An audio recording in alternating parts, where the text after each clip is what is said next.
Welcome back to Passing Time with Craig. As always, I'm your host, Craig. Today I sat down with Mike Migliara and Victoria Givlin to chat a bunch of things. A lot of things we chatted about. Mike is the guy behind Screen Acting Academy. Victoria Givlin is an actress, producer, storyteller, wears a lot of hats. And they asked me to actually be the host for the Screen Acting Academy's Christmas party, grand opening on December 5th. Doors open at 6:30. It's a lot of fun. There's going to be a panel with industry folks hosted by yours truly, networking event. There's food, drinks. Tickets are available now. So if you're looking for something fun to do, festive, but also meet some people, definitely check that out. More importantly, listen to this conversation. Mike has some experience being a casting director and a casting associate, so we're going to talk about casting. We're going to talk about networking, showing up on set in a good mood, helping out others, being a team player, and so much more. So enjoy my conversation with Mike and Victoria.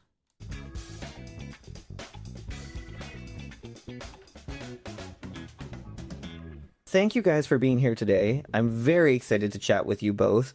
We have lots to chat about, and I'm, trying to figure out where to start with. And I figured we'll start with you, Mike, and just explain how you got into the entertainment business, and then really finding this profession that is so important and helps so many people, but people may not think of as the first, when you're thinking of entertainment, which is helping with casting. And how did you get into all that? Yeah, so it was quite some time ago. I'm probably going to age myself. I was a theater majoring in theater department at Concordia University in Montreal.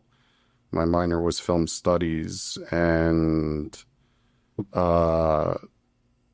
it's funny because this is true to a lot of casting directors, because there's no degree, there's no program to study on how to become a casting director, but it seems to be true for many, and it seems like the job finds us, and that's what happened to me. I had basically I was a student, and I was very well knit to the theater community and film community in Montreal, which is one of the best places to film in the world. Yeah. No disrespect to Calgary, Alberta, or Alberta. It's a really great place to film as well.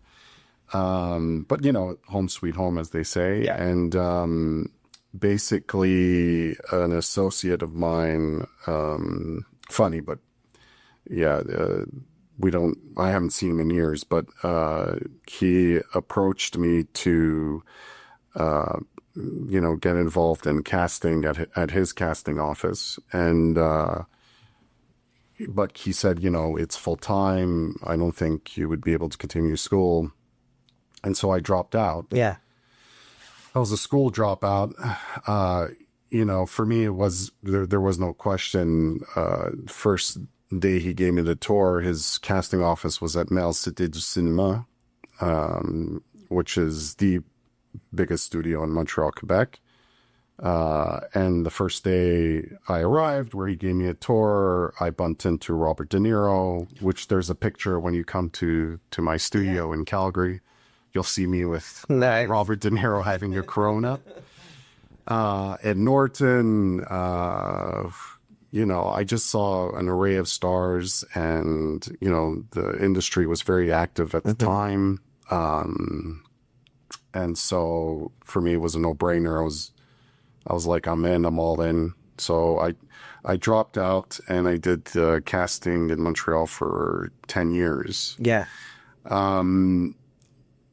How it segued to educating aspiring actors is a longer story, but the short version is 10 years later, I felt something was missing in my life, because casting then became just run of the mill.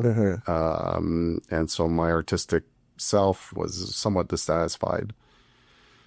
So I left that company. At the same time, I met my girlfriend, who's now my wife, and she got a scholarship at Ottawa U. And so I said, you know what, maybe all the signs are aligning, and it's time for me just to move to another pasture.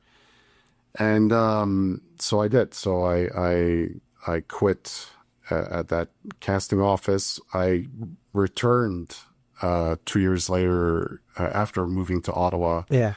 I returned to complete my theater degree, which was so exciting. And I'm so happy about that decision that I made in my life to return to academics. And so I was doing courses at Ottawa University and Concordia. I was going back and forth to complete my theater degree. And for me, it was just, I wanted to give back to aspiring actors everything I learned in the casting room, doing auditions from wonderful actors and actresses, just wonderful. I learned so much from them, and I'm so humbled to have learned that much. And sure, many of my students don't know who they are. Yeah. But if you're in the field, you definitely would know who they are. You know, Cindy Sampson, who appeared in Private Eyes. She was the supporting cast in Private Eyes with Jason Priestley, Tim Rozon, who actually played Doc Holliday in Winona Earp here, Melanie Scrofano, who starred in that, Michael Mando, who played Nacho in Better Call Saul. I mean, I was privately coaching, doing self-tapes with all these wonderful actors, Amber Goldfarb, John Paul Venuta, and not only actors, but producers and directors all over the country. I mean, I listened to their feedback. I learned from them. So I felt something was missing in academics, and I wanted to fill in that gap. So I opened my own coaching business, which was called Your Casting Academy. But then it started growing in numbers, and I told myself, I think I got something here. And so in Ottawa, I opened my first studio. And I only went back to casting in 2016 because there was a demand in Ottawa. So I continued to serve as a casting director for another 4 years-ish. Yeah.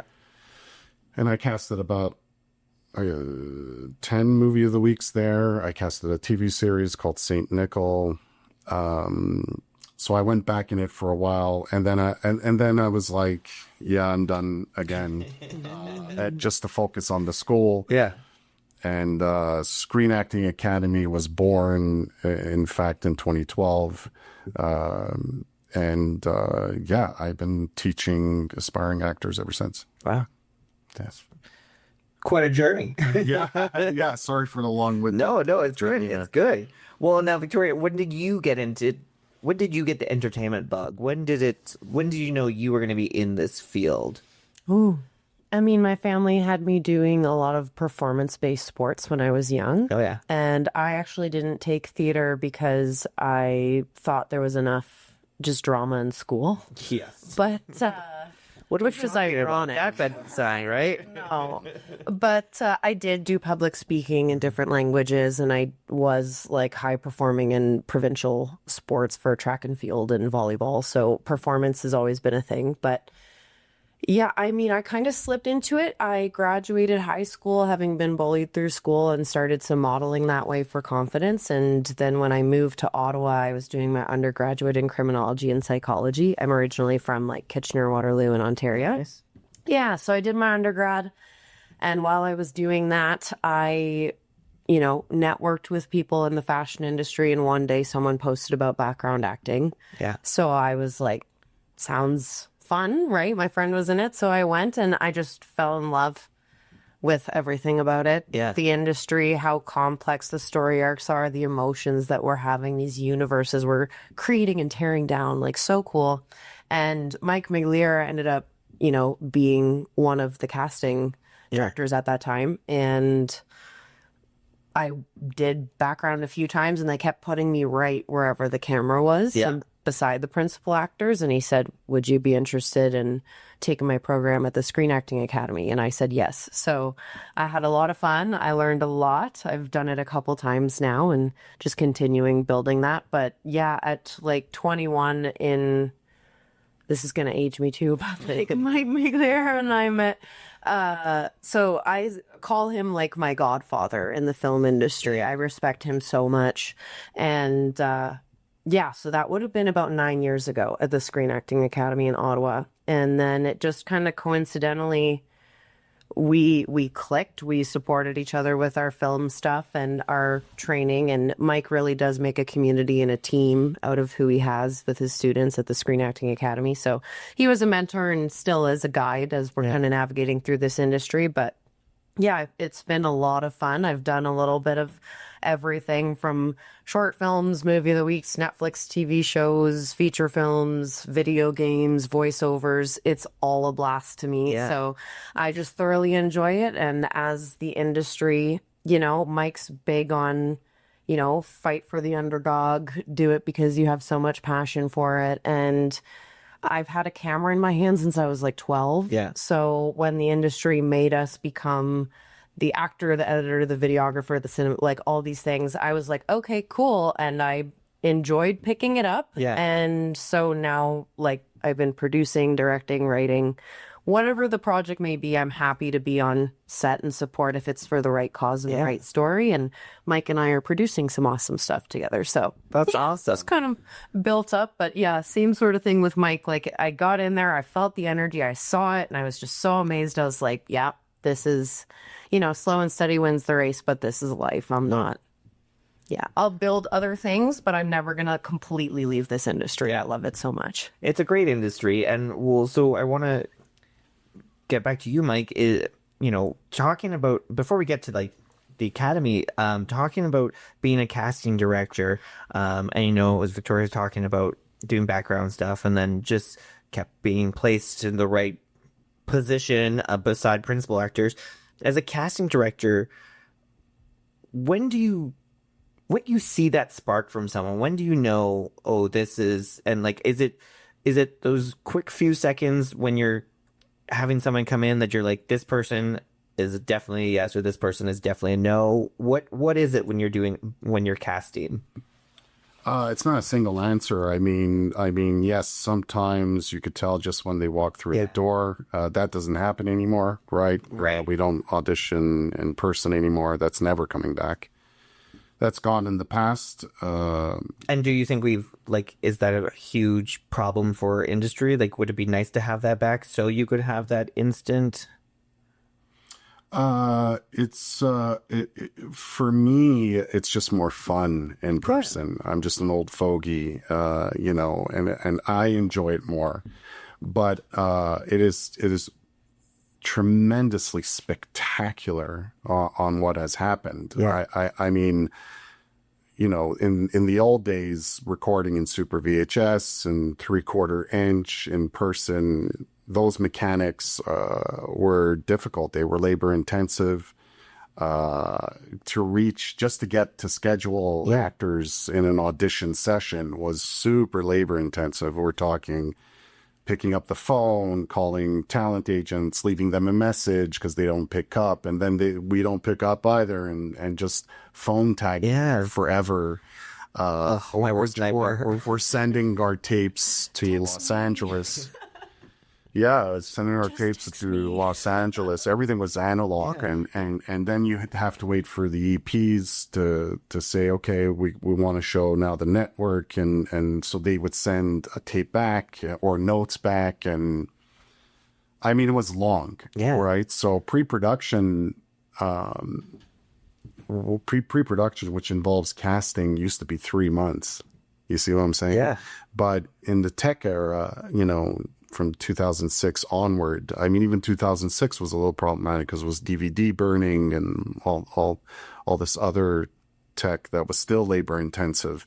But, you know, 2007 onward, man, like where it took us 3 months to cast a movie of the week of, let's say, you know, 12 principal characters, 2 leads, and even day principals and actors, it now takes a couple of weeks to go across the country, let alone what we were doing in 3 months, just the Eastern Conference of the country, which was just Toronto, Montreal, and sometimes maybe the Maritimes. So that's spectacular, you know, because it opens up that window to so many more actors and so many more opportunities.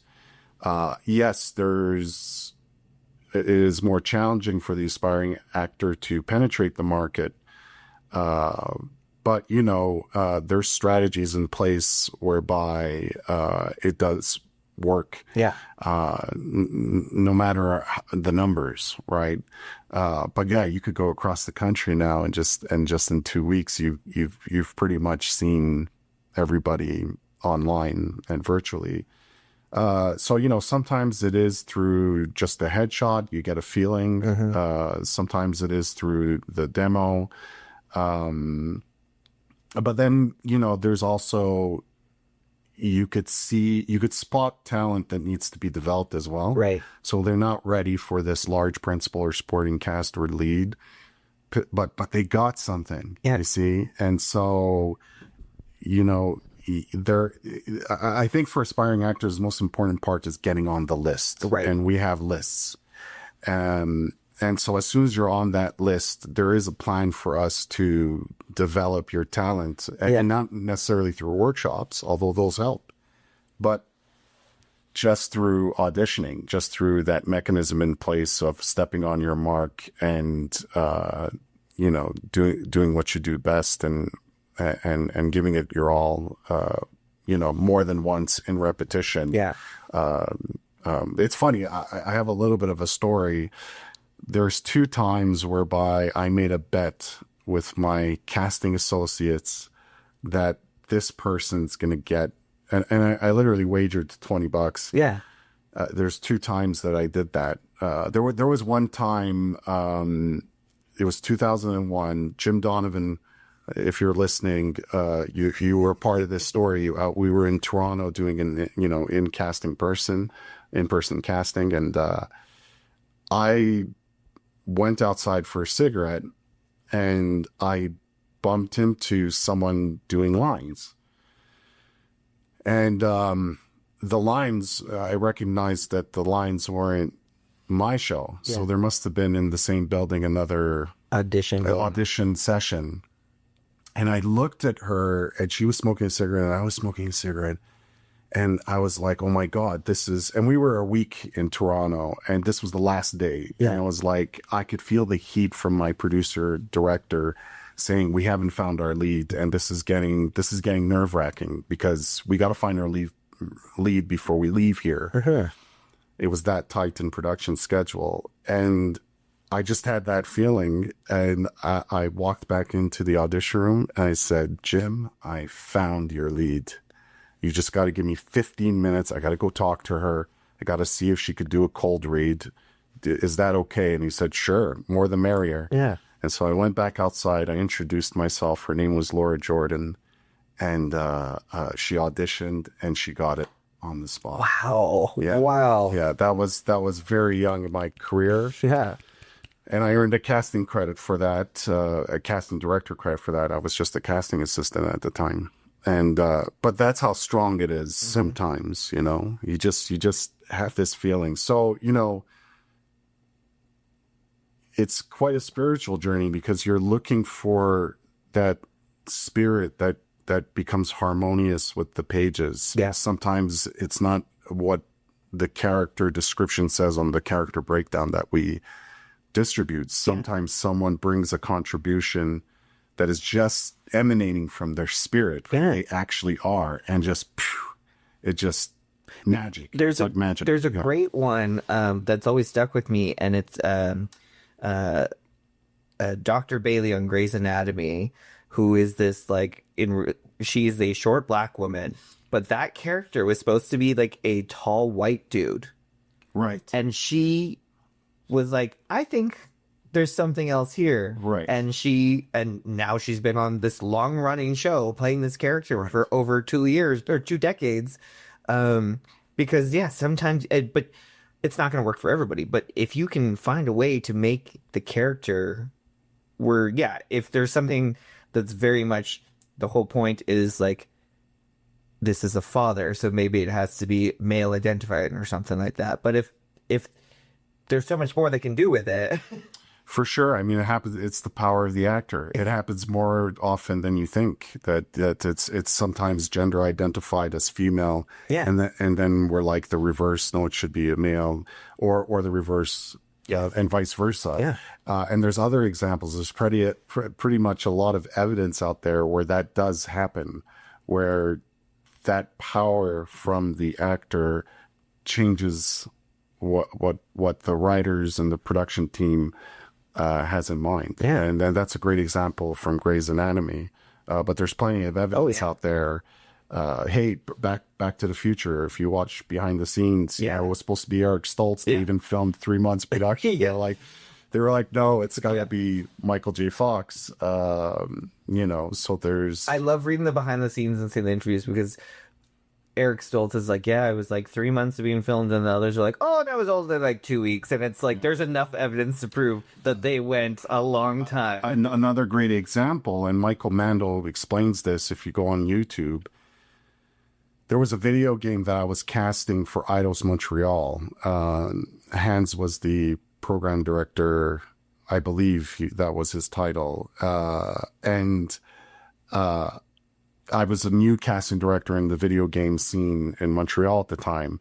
And I brought in Michael Mandel for that project. I don't recall whether it was Thief or Day X. I mean, I didn't cast extensively video games. I've done three really good ones. Mm-hmm. And Mando came in for another project. And there was Far Cry that was also in pre-production. And they were looking in Far Cry. They were looking for the villain, yeah. And the villain was this thick neck, tall, muscular, like this really big guy. But Michael Mando's not a big guy, But he came in, and they were like, "Oh my God, that's Voz. That's Voz. Forget what we were looking at. Let's get this guy to audition for Voz." Yeah. And he came back and he auditioned for Voz, and he got it. Not only did he get that character, but they bought his likeness. So the animation was him completely. And that was very good for his career. Oh, yeah. It's very good for his career. So another example where, yes, the power of the actor changes our minds completely. Yeah. Or even at some point in the comics, Nick Fury didn't look like he was a white man. Right. And then in the 90s, 2000s, as things were starting to change, then someone was like, I could see Samuel L. Jackson being him. And so then the comic books changed him to look like Samuel L. Jackson. And then when we really started making these movies, they're like, well, it's Samuel L. Jackson. That's what it's going to be. Yeah. I wanted to ask you, Victoria, especially as you mentioned having a bunch of different roles, producer, acting, and something Mike touched on that I think important to remind actors listening to this is that having those connections with everybody in the industry really helps you. Mike was starting to help you out and be like, hey, I've got some courses, or, casting directors moving you into those positions of like, well, let's have you beside the principal actor instead of being in the background. Just if you want to talk to us about how important connections are and putting the work in, but being kind to people, and how that really is such a way for you to be successful in this industry. Yeah, absolutely. I think that's a great question. Thank you. I mean, there's a lot to it. Networking is huge, and professionalism, and you hit the nail on the head. It is a lot of work, and this industry, I've worked in top sales in the country for multimedia marketing. I've worked in, hospitality industries, tourism, of course, and there's nothing like the challenge of the film industry. It is unpredictable, it is unreliable, it is unrelenting, and it doesn't care if you decide that you're not going to be professional and you'll just be gone, and it is often actors and other people have to leave or start another job because it's incredibly difficult to do that. But I think just the gratitude of, why you're doing it in the first place. And if it's for telling incredible stories with beautiful people that are going to make a difference, like, I think that's something to just hold on to. And if you're practicing your craft and you're on set, to me, like, whether or not it's a student film with a local university here, or it's I got booked for an ATB commercial this year and Travel Alberta, like, you treat the janitor the same way you treat the CEO, and just being there and being grateful to experience this and be in the energy of this people at all. Like, it happens so fast and you get there and then it's gone. And just the gratitude of, getting the opportunity to be there and to be in that energy and just being helpful, like just being mindful, being present as an actor is huge. But if we can do that as storytellers in general in any capacity, just, I brought this, how can I help? What can I do? And I find that's the production in general, is we'll have an idea of a plan. I want the character this way. I think they're going to appear like this and what have you. But then just being open as a team to trust one another and be like, oh, no, let's try. Isn't that really cool? And like exploring and seeing where it can go when it takes its own vision of what you thought it might have been. I think that's just the best part. Yeah. So just being out there, being positive, focusing on what you can control, so we can control like our attitude, how we show up, how we prepare, being as prepared as possible. But like how do you make sure that you have that, okay, I can control this, I can control that, I am not, I think I'd be good for this role, but no, going back to what we were talking about earlier, no, they're really adamant about this 6 foot tall brunette, and I'm not that. I can't change that. Yeah. Or, this is whatever it may be. How do you not get that into your head? Well, so when I did multimedia marketing, salespeople used to say this to me all the time. When I would train them on how to do that, they'd be like, how are you so cool with cold calling? And how are you so cool with people saying no to your face? And I'm like, they said no to my face. You know how many auditions I've done that I spend hours and hours to pour my whole heart in it. Now I don't even get to meet you in the room anymore, and they don't, like, a tumbleweed rolls through. Yeah. And like, if I apply for 10 jobs, 20 jobs, if I book one of them, I am successful. So just being like, hey, and really like not taking it personally at all. Like, I try to put into my head, I'm like, if it's a no, like the universe is saying it's just not the right opportunity, or it's divinely protecting me from something that I have no idea what might have happened, that. And then you hear about the production and how it went, and you're like, oh my God, thank God. Right? Like, thank you. I'm divinely protected. It's all good. But what's meant for you won't pass you by. Yeah. So just the fact that I get to go out to bat and I get to swing the thing, even if I miss, I'm like, have a great shoot anyway. I hope it's awesome and I want to follow it. So like, can I take, is it on Instagram? Can I support you? And the relationship is more important. So even though I've built this with you, maybe 2 years down the line, there's something that could either way, like I could use your support for this project, but maybe perhaps this opportunity may not be the right one for us right now. Yeah. But who knows what's down the line, because I'm going to keep doing this. So, they'll remember your attitude and your perspective, and life happens, your car breaks down, there's what have you. But if you can communicate effectively and be professional and have a good attitude that wants to support other people, then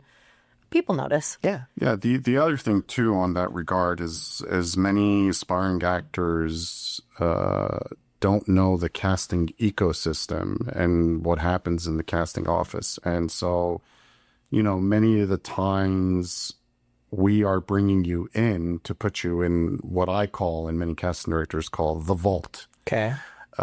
Which means, yes, you are getting sides that are clearly not your typecast or clearly not for you.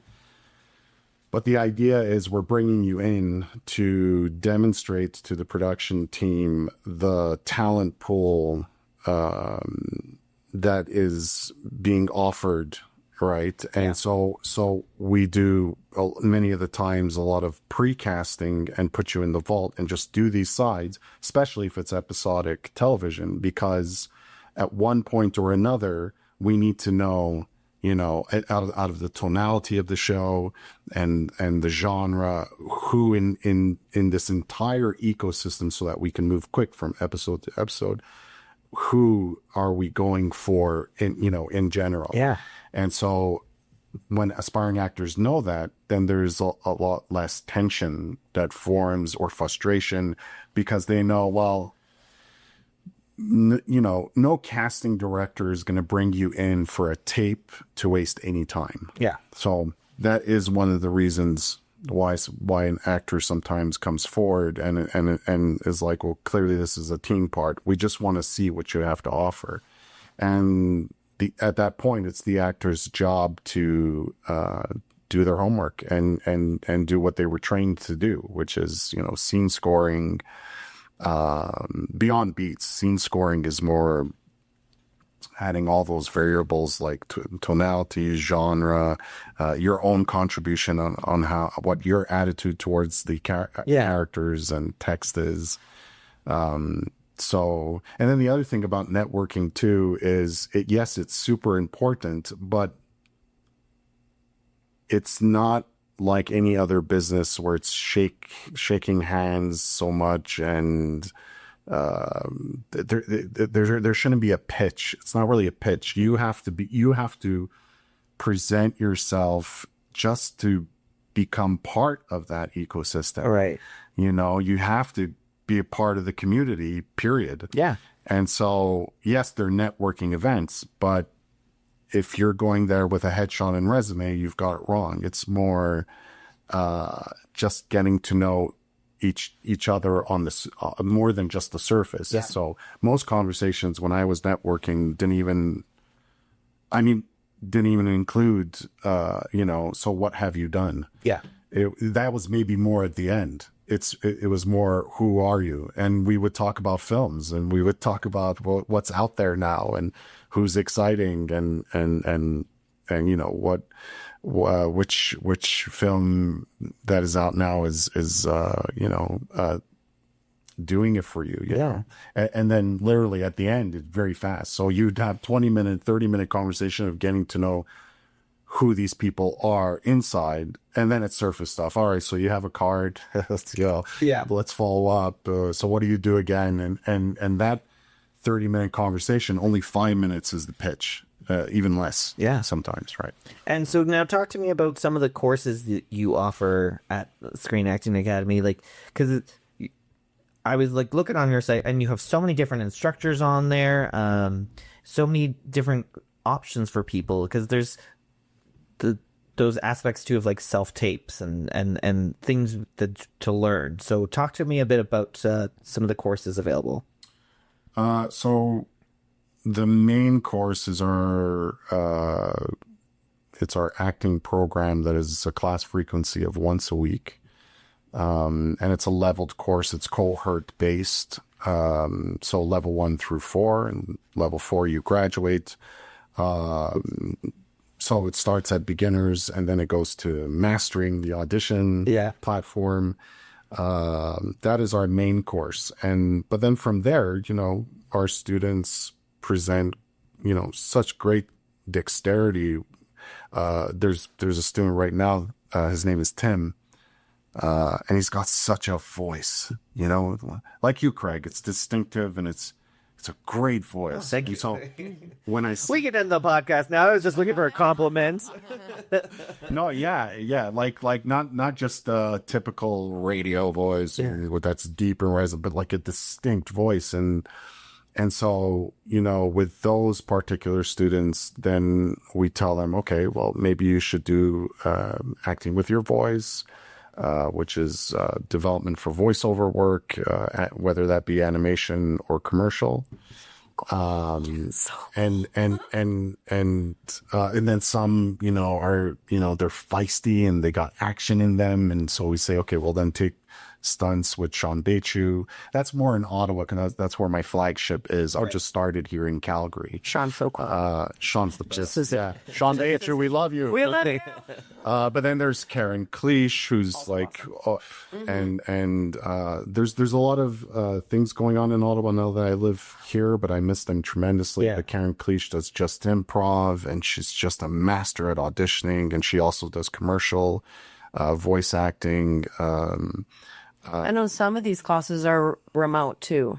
Because I remember you did a voiceover one with the gentleman teaching in Vancouver, and I took it. So some are in person in Calgary and Ottawa, and some are online. Beautiful Daniel Garcia, who's from northern Texas, who's now Canadian. He was living in Vancouver, but news was actually he got married and he moved to Mexico. Oh no! Okay, but he does our general. Yeah, that's new. But he does our Daniel. Yeah, congrats, buddy. We love you. He does our general American accent, popular American accents. He also does accents by and large. Yeah. There's so many subsections that there's our could pro follow. Yeah, there's our pro series whereby we just had one with David Winning. We love you, David. Thank you so much for coming by. In Calgary, he's the most seasoned, wonderful directors this country has ever produced. The city. He's from Calgary. Yes, he's from Calgary, born and raised in Calgary. So we had our pro series with him in Ottawa. Everybody from Max McGuire.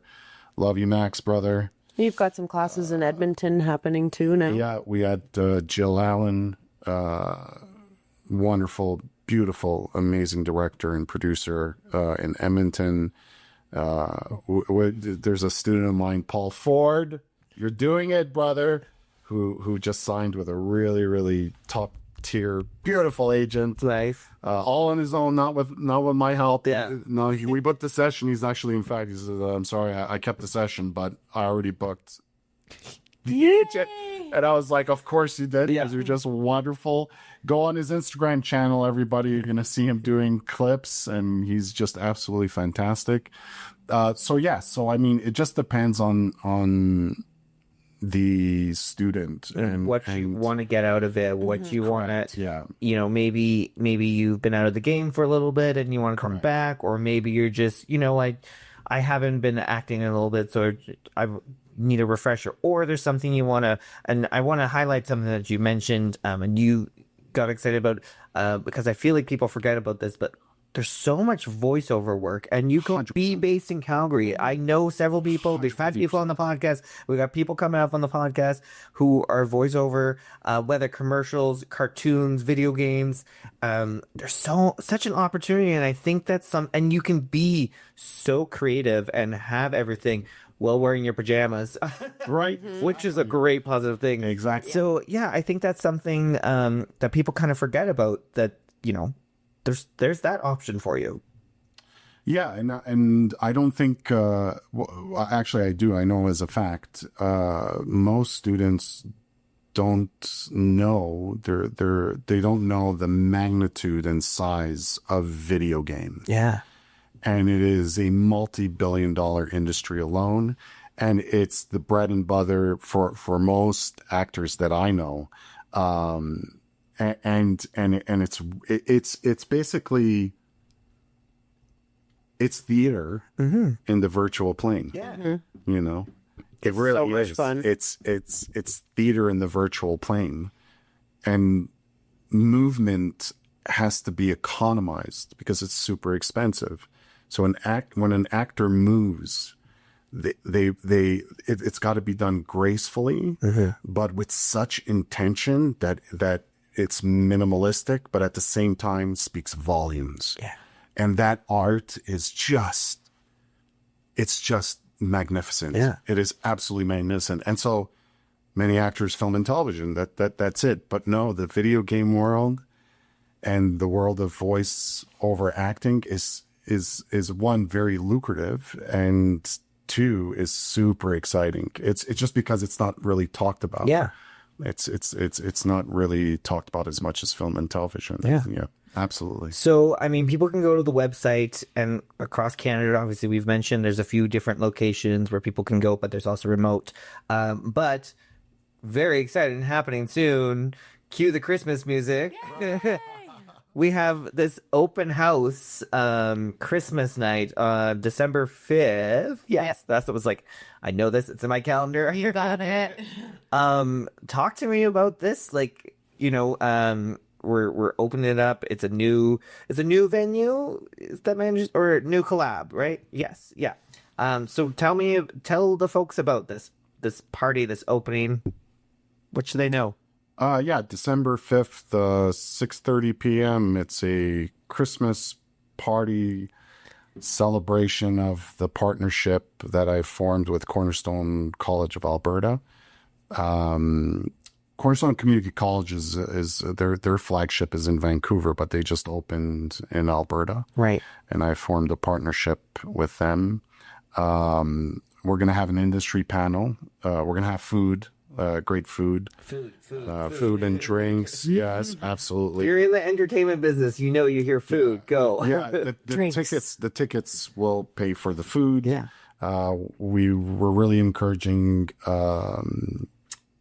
attendees to bring food items that we could donate to the local food bank. Nice. But also for free, our gift. We're going to have gift bags as well, but the real gift is having our industry panel that Victoria actually did so well with putting together, whereby Victoria has now partnered with us as well with her production company, marketing company, Ascent Stories. Yeah. So yeah, we have 6 guest speakers. You're our host, so we're super Just a little big by you. Thank you. Very excited. Very excited. Super excited. We got Wendy from Faces of Wendy, the great talent agent here in Alberta, Olympian. and former Olympian. Say what? Yeah, she's so cool. She's fantastic. Jason Therian. Yes, we have Jason Verrier, who's a great producer. Susie makes cupcakes. He's a great actor. Incredible. Go to our website. We're November 27th, Thursday, 6:30. ScreenActorAcademy.com. Go to our website. We're doing elevating auditions with him because he's a great actor. It's incredible. And he's an even better producer and storyteller. And I love him to bits. Aldona will be there too. Yeah, Aldona will be there. Aldona is a publicist for SIFF, the Calgary International Film Festival. Yes. I'm forgetting who else is. Chris Ippolito. Yes. Who's another great producer and actor, brilliant actor here, who left for Vancouver, but he's now returned to Calgary. And we're very lucky to have him back. And James. Yes, James. SIFF. Yep. Calgary Society of Independent Filmmakers, producer and musician. Yes, he's a musician too. I didn't know that. So cool. Songs, Rock stars in our city. Yeah. And there might be, I still have to touch base with her. There might be Jen Chipperfield, who's, I think that's how you pronounce her last name. Sorry, Jen, if I messed that up. But she's, as far as I'm concerned, the best headshot photographer or among the best for headshot photographers for actors in Calgary. There's some great photographers. So we're hoping she comes by too. And we're just going to keep going, we want everybody just to come have fun, meet my school, meet the Screen Acting Academy, meet Ascent Stories. Celebrate 2025, welcome 2026. I mean, I don't not want to just keep hitting the nail on the hammer, but you know what I'm saying. You got it. But I think the big thing about this event and people listening, if they should go or not, networking. Please come out. This is what it's about. We want to meet you. Mike and I have been here in Ontario I've been here just under 3 years. Mike just over. Yeah. We're it's about collaborating. It's about getting to meet one another. We don't bite. Yeah. Don't be shy. Come out. Yeah. And again, it's to celebrate this. It's facilitating a really fun way to get to know the community, the film community here in Calgary, and how we could help, how we could bring our own contributions to the scene, especially that Victoria and I are new. Yeah. And at the same time learn, because our Q&A with our industry panelists it's going to be phenomenal. It's going to be about 45 minutes to an hour, and it's a great learning opportunity at the same time. So it's all and what I love one is place. we have a panel of a wide variety of people in the industry, so there might be things as an audience member, you're like, oh, I've heard plenty of stuff from this type of person, producer, whatever, photographer. But maybe you haven't heard enough from like an agent or anything like that. Like there's going to be something you're going to learn from this. Whether you don't know everything about this industry. If you do, then you're probably Meryl Streep and you don't need to be here. Yeah, and I think the unique quality of having everybody in the same room all together, which is unique as far as I'm concerned. It's going to demonstrate, it's going to demonstrate how every single department in production for creative media content, how it harmonizes with one another. Yeah, that's what's going to be. Ecosystem is a great way for it. Yeah, and. So I think that's the most interesting part of the Q&As, because you're going to see live how it does connect and how it harmonizes between each single department. Yeah, absolutely. I can't wait for it. It's going to be so much fun. I'm honored that you guys asked me to do this. It's going to be such a blast. I love Christmas as well. And it's just going to be a good time. Yeah. As we start to wrap up, I feel like we should, we're talking about entertainment. We're talking about Christmas. We were talking about favorite Christmas songs beforehand. But what are our favorite Christmas movies? Do we have a favorite Christmas movie? I'm biased with Rooftop Christmas Tree because I cast it. But watch it. It's on Hallmark. Bias. It's on Hallmark all the time. Directed by the wonderful David Winning. It's got Tim Reed. It's got wonderful actors. Michelle Morgan, she's brilliant. Who's appeared in Heartland. She starred in Heartland. That's one of my favorite movies. Christmas Vacation's good. Chevy Chase. That's Christmas Vacation. That's a classic. Watch her on the plane, even when it's not Christmas. Yes. I'm a big fan of National Lampoon. Yeah. Scrooge with Bill Murray. Yeah. Muppets Christmas Carol. Muppets Christmas Carol. Yeah, that's Any of the Grinches. Yes. Dr. Seuss and Jim Carrey. Yeah. Yes. So is Heart Grew 3 sizes. The Jim Carrey one is celebrating 25 years this year. We hadn't talked about aging ourselves, but projected in the background of the party and just have it going without any audio. Yeah, that's possible. Right? we can figure something. Yeah, That would be so fun. You don't. It's one of those things you don't need audio. We know it. Right. Cool. It's one of those Feeling the vibe. Exactly. That's a good idea. Right? We should check into So fun. Okay, final question. So people can get tickets for the Christmas event on December 5th. But when it comes to classes at Screen Acting Academy, they can go on the website and they can see Correct. different options, whatever they want to do. Correct. It's on the homepage, both classes that are trending right now to the program to the Christmas party. It's all on the homepage, screenactingacademy.ca. Easy peasy. Thank you, guys. Thank you so much. No, thank you, Craig. This is awesome. Really appreciate it. And happy holidays and Merry Christmas. Fa la la la la la. To all a good night.